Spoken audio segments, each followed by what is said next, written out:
ওটা ক্লাস করে আছে তৌফিক আর রাহুল দাঁড়িয়ে আমি বললাম রোজ জায়গা থেকে ক্লাসের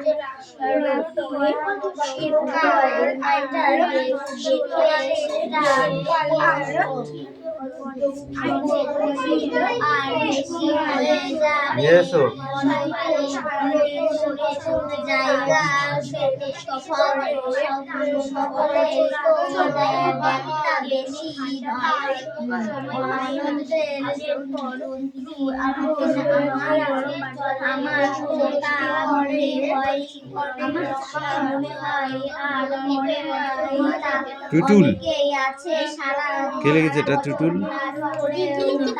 তোর নাম কই? মিষ্টু বানান লিখিস না কেন?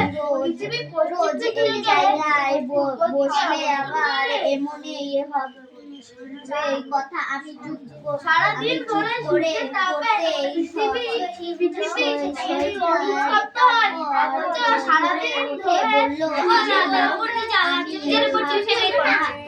একটু পরে পর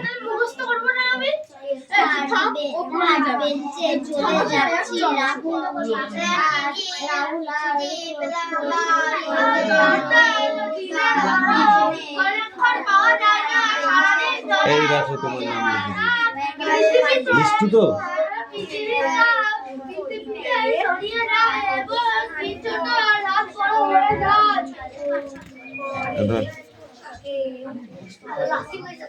তাহলে সন্ধি কাকে বলে? সন্ধি মানে কি? You stand up.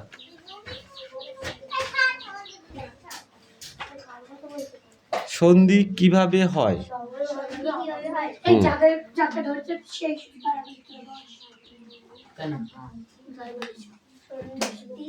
সন্ধি কিভাবে হয়? দুই বন্ধু বা দুইটি ধ্বনির মিলনকে বলে সন্ধি। কি বললাম? দুই বন্ধু বা দুটি ধ্বনির মিলনকে বলে সন্ধি। সন্ধি মানে বন্ধুত্ব। সন্ধি মানে কি? বন্ধুত্ব।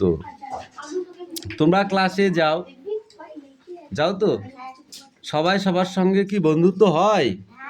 হয় না। যার সঙ্গে যার মনের মিল হয় তার সঙ্গেই তার বন্ধুত্ব হয়।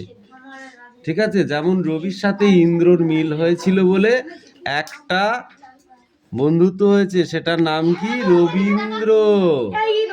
রবি যোগ ইন্দ্র কি হয়? রবীন্দ্র। ঠিক আছে? দাড়ি যোগ কমা একসাথে কি হয়? দাড়ি কমা। ঠিক আছে? তপ যোগ বন কি হয়? তপবন। ঠিক আছে? নি যোগ চয় নিশ্চয়। ঠিক আছে? বাবু যোগ আনা কি হয়? বাবু আনা। গরিব যোগ আনা কি হয়? গরিব আনা। ঠিক আছে?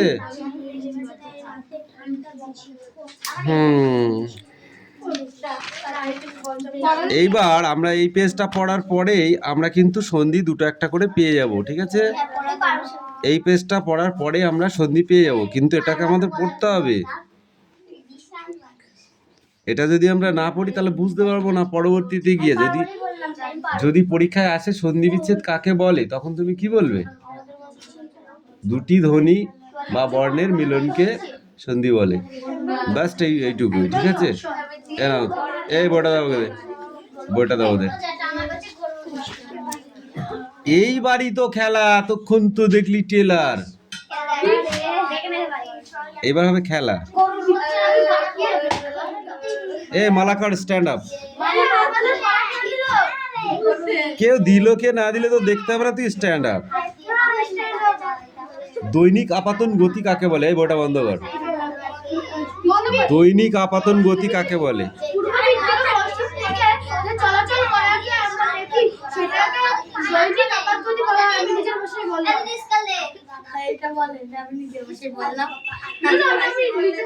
তুমি বলো স্ট্যান্ড আপ।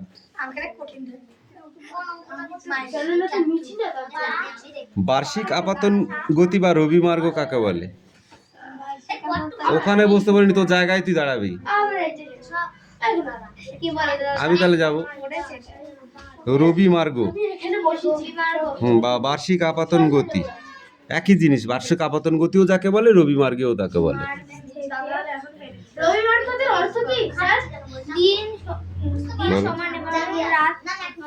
যে সূর্য পৃথিবীর বিষুবরেখা থেকে উত্তর কর্কটক্রান্তি রেখা পর্যন্ত এবং দক্ষিণে মকর ক্রান্তি রেখা পর্যন্ত চলাচল করে তাকেই বার্ষিক আপাতন গতি বা রবি মার্গ বলে। এই মিটি স্ট্যান্ড আপ। আপাতন গতি বা রবি মার্গ কাকে বলে আমি বলে দিলাম এক্ষুনি অ্যান্সারটা।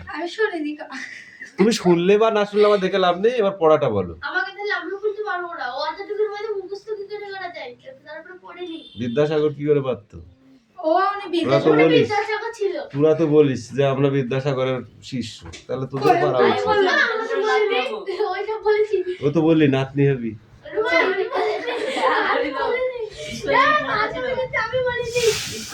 এই বল, দাঁত বের করলে পড়া মুখস্থ হয় না, এটা ভূগোল।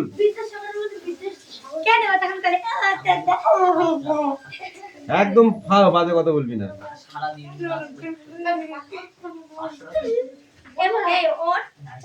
উত্তর গোলার্ধে যখন শীতকাল, বলো, উত্তর গোলার্ধে যখন শীতকাল তখন দক্ষিণ গোলার্ধে কি হয়? নো, উত্তর গোলার্ধে যখন শীতকাল হয় তখন দক্ষিণ গোলার্ধে কি হয়?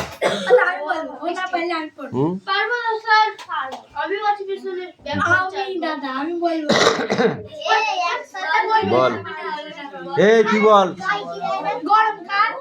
গ্রীষ্মকাল। মেরে একদম পিঠে চামড়া ফেলে দেবো। গ্রীষ্মকাল একটু সুন্দর ভাষায় বললে, আমি আমার ভাষায় বললাম। এবারছি বলো, উত্তর গোলার্ধে সূর্য রশ্মি কিভাবে পড়ে? কান ধরে দাঁড়িয়ে থাক। কান ধরে দাঁড়িয়ে থাক। হয়নি, কান ধরে দাঁড়াবি। আবার কি হয়েছে মানে কি? ধর কান ধর। একটা করে ছেড়ে দিয়েছি, উত্তর আমি পরে বলে দেবো, তুই এখন কান ধর। আমি তোকে কান ধরতে বলছি, তুই ধরবি কিনা তাই বল। ধুম করে দেবো।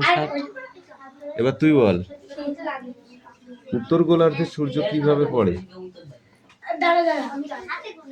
দাঁড়ালাম, বলো। উত্তর গোলার্ধে সূর্য কিভাবে পড়ে?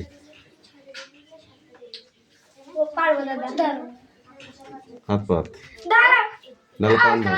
হ্যাঁ, কান ধর, দাঁড়িয়ে থাক। তুই বল, কান ধর, কান ধর। তুই বল, উত্তর গোলার্ধে সূর্য কিভাবে পড়ে? কথা বললি এবার পিটাবো কিন্তু। একটা সাজা দিচ্ছি, চুপ করে দাঁড়িয়ে থাক।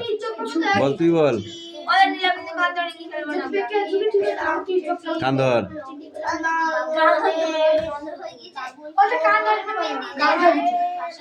তুই কি বলি তির্যক ভাবে? তির্যক ভাবে বুঝিস? তীর তো সোজাও হতে পারে, ওইভাবে বললে হবে না। ওইভাবে বললে হবে না, ওটাকে যেভাবে লেখা আছে বইয়ের ভাষা সেটাকে বলতে হবে। বাঁকা ভাবে পড়ে, বাঁকা ভাবে বললে হবে না, এটা ভূগোল। তির্যক আর বাঁকা, তির্যক অন্যরকম হতে পারে। তির্যক দু রকমের হয়, একটা এরকম ভাবে যায়, একটা সিধা যায়। তাহলে তুই কোন তির্যকটা? তুই বলতে পারতি বাঁকা তির্যক ভাবে। তুমি যদি বলতে বাঁকা তির্যক ভাবে পড়ে, তাহলে অ্যান্সারটা সঠিক ছিল। ওই জন্যই তো তোমার হয়নি, বুঝছো? এই মিঠি বল, প্রত্যেক মাসে সূর্য 1 তারিখে বা 2 তারিখে কোথায় ওঠে? Don't talk, okay? Don't talk. আমি যেটা বলেছি সেটাই বল। এটার নাম ভূগোল। যা পড়তে গিয়ে মাথা হয়ে যায় গোল। প্রতি মাসে সূর্য 1 তারিখে বা 2 তারিখে কোথায় ওঠে?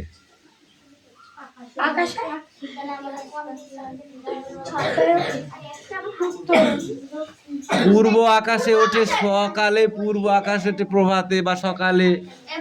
কখন ওঠে? পূর্ব আকাশে। কিন্তু এই দুটো কোশ্চেন মুখস্থ করে, দুটো পরীক্ষায় আসবে। এই একটা হলো দৈনিক আপাতন গতি, আর একটা হলো রবিমার্গ বা সূর্য। এই দুটো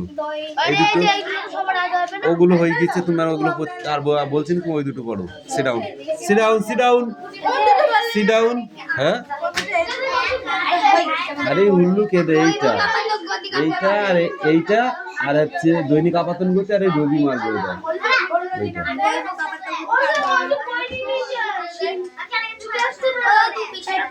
এইটা কৌশিক বই তো কে নিতে বলেছে? আমি এই দুটোই বড়।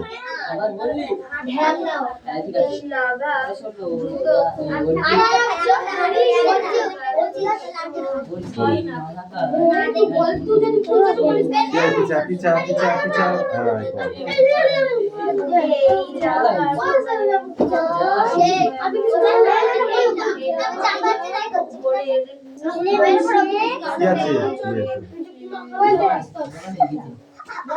দল আয়গা দলে, তুই এখানে এই, তুই এখানে তুই ওখানে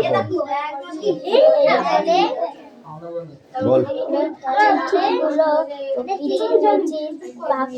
বাবুই পাখির বাসা থেকে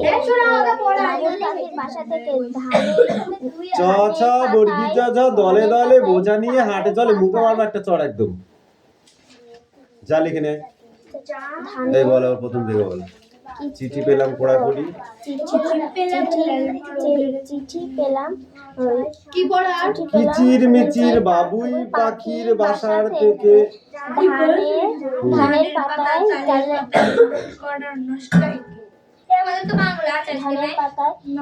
তালের পাতায় বুনো করে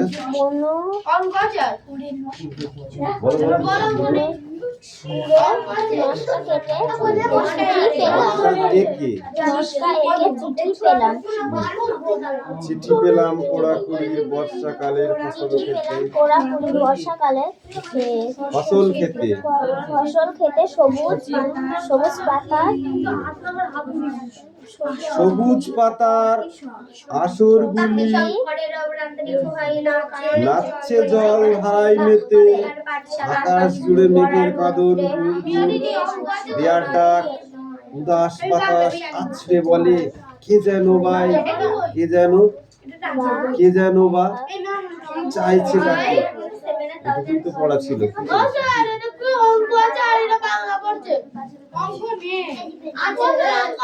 একদম করে ফালতু বলবি না একদম। শনিবারে অঙ্ক থাকে না, শনিবারে অঙ্ক থাকে না, সংস্কৃত আছে।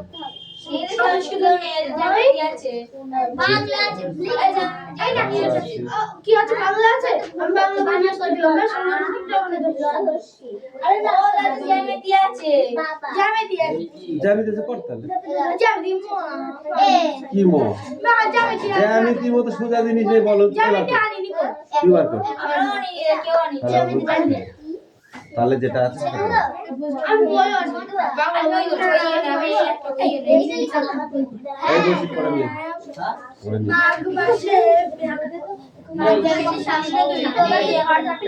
আমি যাবো কি যাবো, আমি যাবো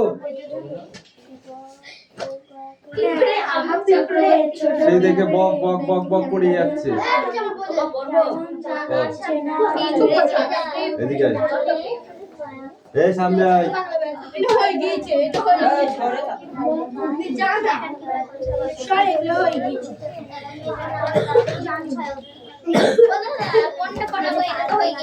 নারায়ণ বন্দ্যোপাধ্যায় স্কুলে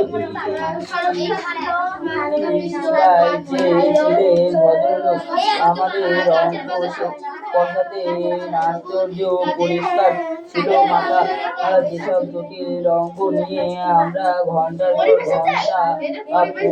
ঘন্টা পরিশ্রম করেছি, এবার মাত্র তাকিয়ে দেখতেন তার দিকে, তারপরে এগিয়ে যেতেন বিড়াল বলে খসখস করে ঝড়ে গতিতে এগিয়ে চলত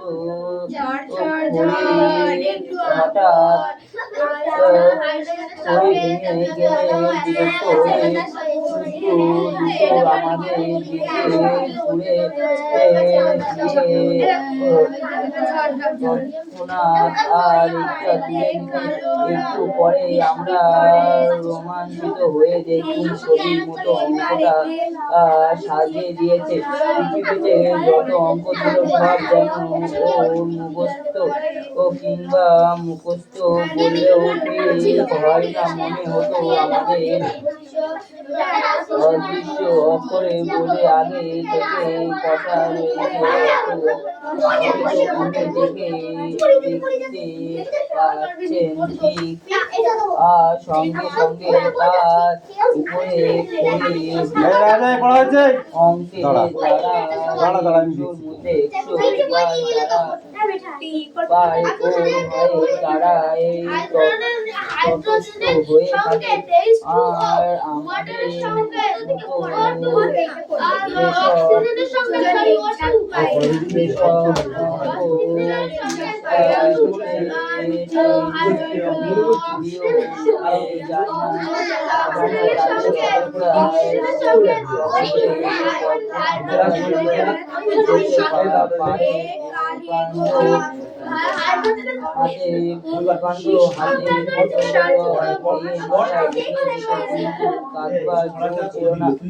চোখে এক ফোঁটা জল দেখে ক্লাস কাটিয়ে হুঙ্কার ছড়াতে, পুরুষ মানুষ হয়ে অঙ্ক পারিসনি, তার উপর মারতে লজ্জা করে না।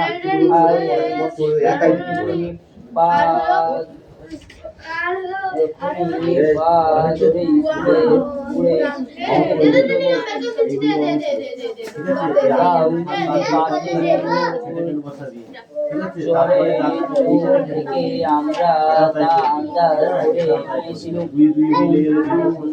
মানুষ হয়ে অঙ্ক পারে না মাস্টার মশাই বলতেন,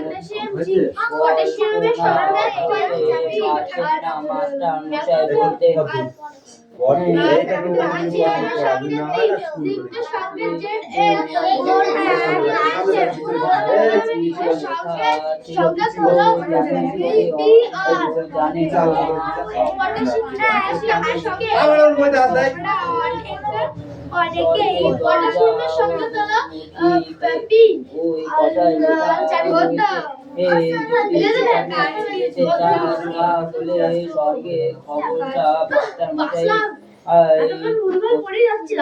থেকে জোগাড় করলে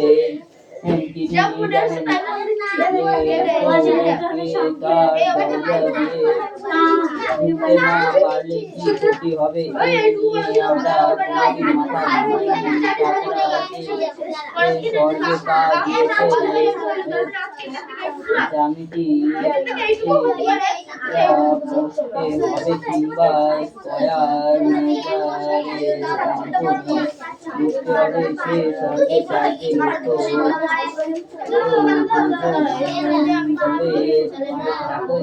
কি আমরা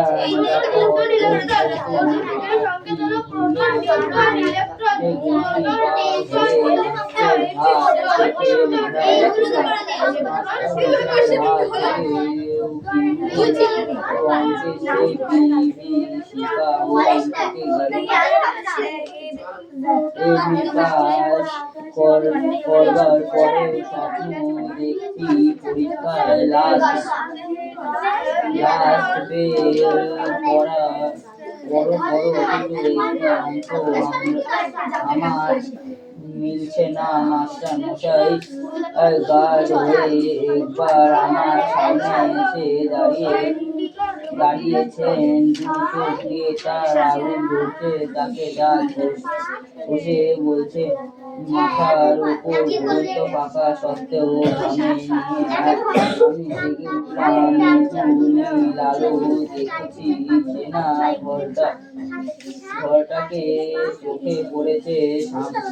সামনে আমার পড়ার টেবিল, আমার বই পত্রে একটু গভীর সঙ্গে ভেবেছি আর আমাকে স্কুলে অঙ্ক করতে হয় না। আমি কলেজে বাংলা পড়াই। একটি পত্রিকা পড়তে থেকে ফরমাস এলো আমার ছেলেবেলার গল্প শোনাতে হবে। আমি জানালাম লেখক হিসেবে আমি নিতান্ত সামান্য ব্যক্তি। আমার ছেলেবেলার গল্পে কারো কোনো কৌতূহল নেই। তাছাড়া চাঁদ কেমন গাছপালা পৃথিবীর ওপরে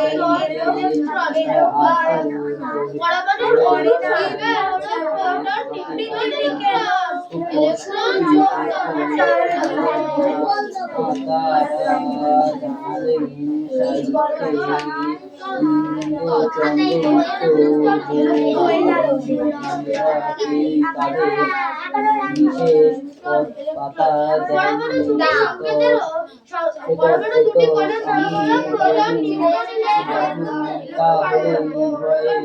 লিখতে পারি। ওরা নিজেরা ছাড়া কাগজে বিশেষ পার্থক্য নেই। সুতরাং আমরা কারো কাছে স্পর্ধার মতো মনে হবে না। কয়েকটি ঘরোয়া মানুষের কাছে ঘরোয়া গল্প বলবো। ওটা প্রীতির ব্যাপার। পদ্মনা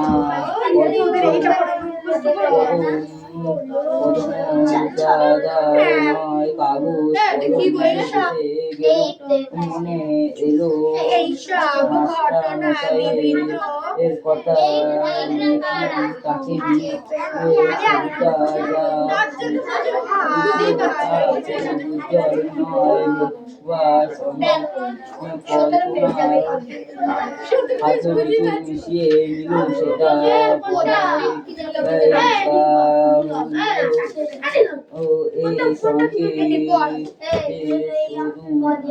এই সঙ্গে একটু বর্ষণ করেছিল। মূল্য কথাটা এই ছিল, অহেতুক তা না করে কাউকে শিক্ষা দেওয়া যায় না। গাধা পিঠে ঘোড়া পড়তে গেলে গাধাটাই পঞ্চত্ব পাই। তা প্রমাণ আমি নিজে। মাস্টার মশাই আমাকে তো প্রহার করেও অঙ্ক বসাতে পারেননি, বরং যা শিখেছি তাও বলেছি। এখন 2 আর 2 4 না 5 তা নিজের হাতে সন্দেহ জাগে। পত্রিকায় কর্তৃপক্ষ খুশি হয়ে আমাকে 10 টাকা দক্ষিণা দিয়ে গেছে। মাস্টার মশাইয়ের কাছ থেকে তাহলে নিয়ে আসতে হবে তো আমার কাছে, আমি দেখবো না।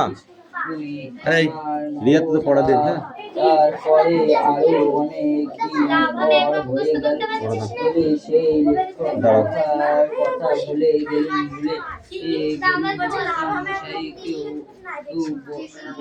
লেখা হয়ে গেছে। দলে বানান করো দেখি।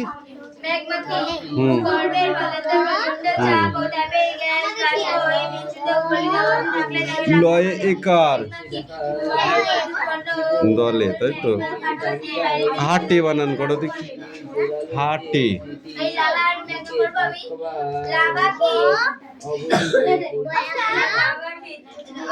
হাটে হায়কারে হাট হায়কাটে যাও যা। কৌশিক, এই দামটা কিন্তু ভালো করে পড়তে হবে। এখান থেকে কোশ্চেন আমি এখন ধরছি নি, কিন্তু ধরবো যখন তখন বুঝতে পারবি সব কোশ্চেনের দাদা।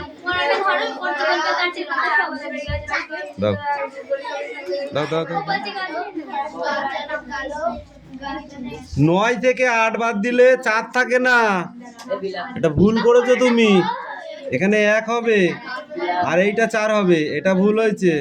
2 2 মিলে গেলে 0, এটা ঠিক হয়েছে। এটা 1, এটা 3, এটাও ঠিক হয়েছে, এটাও ঠিক হয়েছে, শুধু এইটা হয়নি।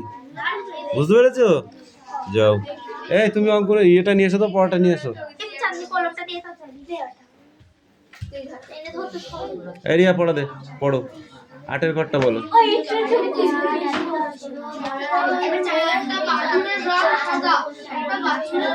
হুম, 4টা 32, 5টা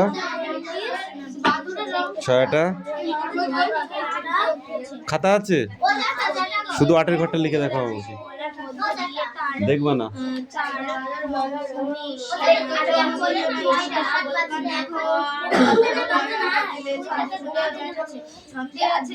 যে কোনো খাতা লিখলে হবে।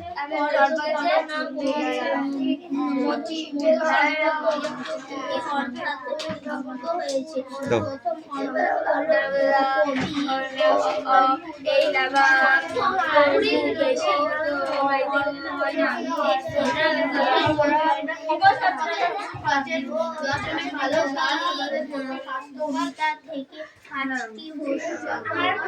সক্রিয় আগ্নেয়গিরি কাকে বলে? সক্রিয় আগ্নেয়গিরি বলো।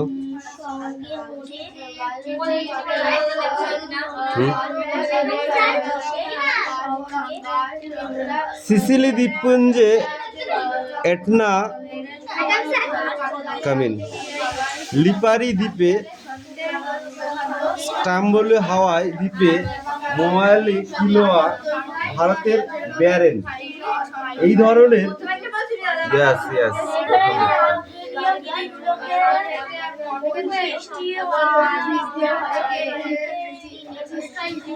লাঠি আছে এখানে, দাঁড়া, হাসবি না, তোমার হাসি কি? বল, সুপ্ত আগ্নেয়গিরি বল। ঠিক করে দাঁড়া, এখানটা সরে, হ্যাঁ সোজা হয়ে দাঁড়া। জাপানের ফুজিয়ামা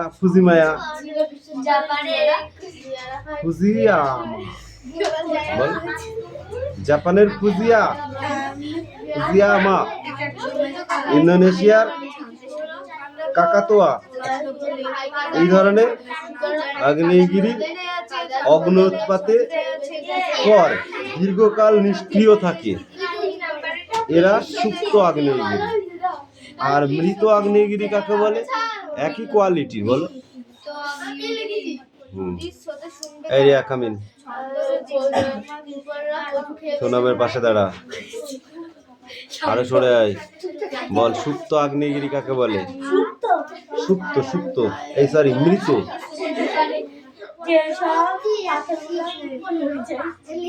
মেক্সিকো পারকুটিন, মায়ানমারের পোপো, এই ধরনের আগ্নেয়গিরিগুলো অতি প্রাচীনকালে বিস্ফোরণ ঘটিয়ে, কিন্তু ভবিষ্যতে অগ্ন্যুৎপাতের কোনো সম্ভাবনা প্রায় নেই। এটাই হলো মৃত আগ্নেয়গিরি। ভারতে একটি আগ্নেয়গিরি, এই ধরনের একটি আগ্নেয়গিরির নাম কি বলো? ভারতেও এই ধরনের আগ্নেয়গিরি আছে, সেটার নাম কি বল? আমি অনেক আবার বলে দিচ্ছি। ব্যারেন, এই আগ্নেয়গিরিটির নাম কি? ব্যারেন। এটা কত সাল থেকে কত সালে আবার অগ্ন্যুৎপাত ঘটেছিল? 1852 খ্রিস্টাব্দ পর আবার 1991 খ্রিস্টাব্দে এই ব্যারেনে অগ্ন্যুৎপাত ঘটেছিল, তাই তো? অগ্ন্যুৎপাতটা সহজ করে বুঝিয়ে দাও একটি পরীক্ষার মাধ্যমে, বলতে পারবে? এইটা পড়তে হবে তাহলে। কাকে বলে?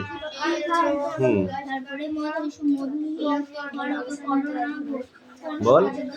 এই পড়াটা চেঞ্জ করলে হবে না, বুঝলি? এই পড়ার মধ্যে বেশ ইম্পর্টেন্ট জিনিস আছে। নেক্সট পড়াটা নিয়ে আসো।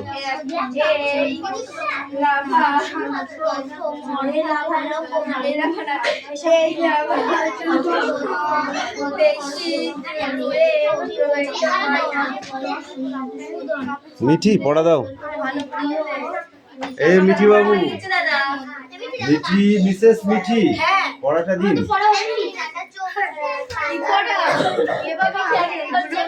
আচ্ছা, গুড, পড়ো।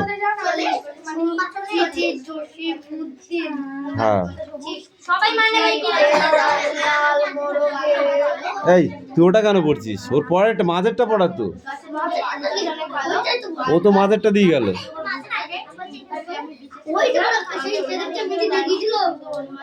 বল, মিঠি কি জানে?